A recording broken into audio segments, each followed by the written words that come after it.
ఎంత ప్రశాంతంగా ఉందో ఇక్కడ. ఎవరి ఆరడీ లేదు. కానీ ఎక్కడో చిన్న వెలితి. విజయ్ ఇక్కడుంటే బాగుండేది. నాకేం కర్మ అక్కడ ఆ పల్లెటూరిలో అత్తగారి సాధింపులు భరించడానికి. నా ఉద్యోగం, నా స్వేచ్ఛ నాకు ముఖ్యం.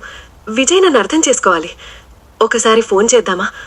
వద్దు, తనే చేస్తాడులే. చూసావారా విజయ్, ఆ పట్నం పిల్ల పొగరు నిన్ను వదిలేసి ఎలా వెళ్ళిపోయిందో?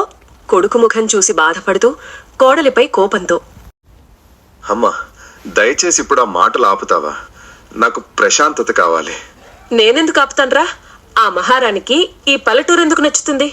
తనకు పట్నంలో ఉద్యోగం ఉంది కదమ్మా, ఇక్కడ ఎలా ఉంటుంది? ఉద్యోగం ఒక్కటేనా?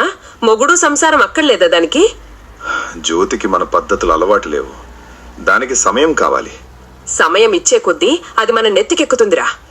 అమ్మా, నేనిప్పుడు ఏమీ మాట్లాడే స్థితిలో లేను. నన్ను వదిలే. అలాగే ఏడు, దాని వెనకాలే వెళ్ళి పట్నంలో పడి ఉండు. నా బతుకు ఇటు నీకు అటు దానికి మధ్య నలిగిపోతుంది.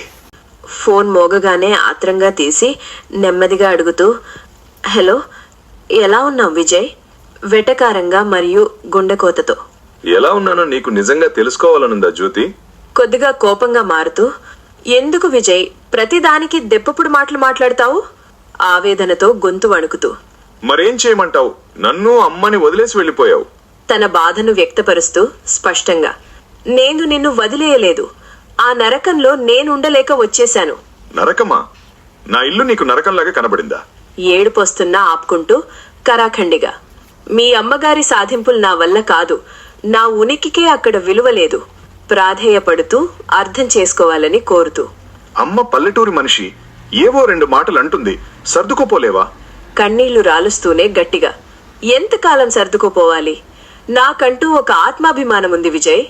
నిరాశగా బాధతో అడుగుతూ. అంటే నీకు ఆత్మాభిమానం, ఉద్యోగం మాత్రమే కావాలి, నేను వద్దా? నేను అలా అనలేదు విజయ్. నువ్వు నాతో పాటు పట్నం వచ్చేయచ్చు కదా. అమ్మని ఒంటరిగా వదిలేసి రావడం నా వల్ల కాదు జ్యోతి. అయితే మీ అమ్మతోనే ఉండు. నన్ను నా దారిని వదిలే. జ్యోతి, దయచేసి అర్థం చేసుకో. నేను చెప్పేది విను. కోపంగా ఫోన్ కట్ చేస్తూ పక్కన పారేస్తూ, నాకేం వినాలని లేదు, నేనిక మాట్లాడను. వెనక నుండి వచ్చి అనుమానంగా అడుగుతూ, ఎవరితో రా మాట్లాడుతున్నావు? ఆ మహారాణితోనేనా? అవునమ్మా, కానీ తనిప్పట్లో వచ్చేలా లేదు. ఏమాత్రం ఆలోచించకుండా, రాకపోతే రాకమాన్నివ్వు. దానికంటే మంచి పిల్లని చూసి నీకు మళ్లీ పెళ్లి చేస్తాను. తల్లి మాటలకు ఆశ్చర్యపోతూ కోపంగా, అమ్మా, నీకేమైనా మతిపోయిందా? నాకు పెళ్ళయింది.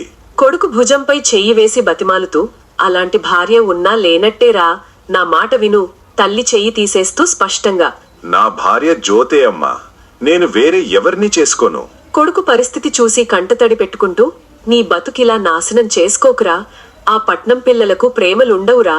జ్యోతి ప్రేమను గుడ్డిగా నమ్ముతూ. జ్యోతికి నాపై ప్రేమ ఉంది, కానీ ఇక్కడి పరిస్థితులే తనకు నచ్చలేదు. కొడుకు అమాయకత్వానికి జాలిపడుతూ వ్యంగ్యంగా, ప్రేమ ఉంటే మొగుణ్ణి వదిలేసి వెళ్తున్నారా వెర్రివాడా? తల వంచుకొని తనని తాను నిందించుకుంటూ.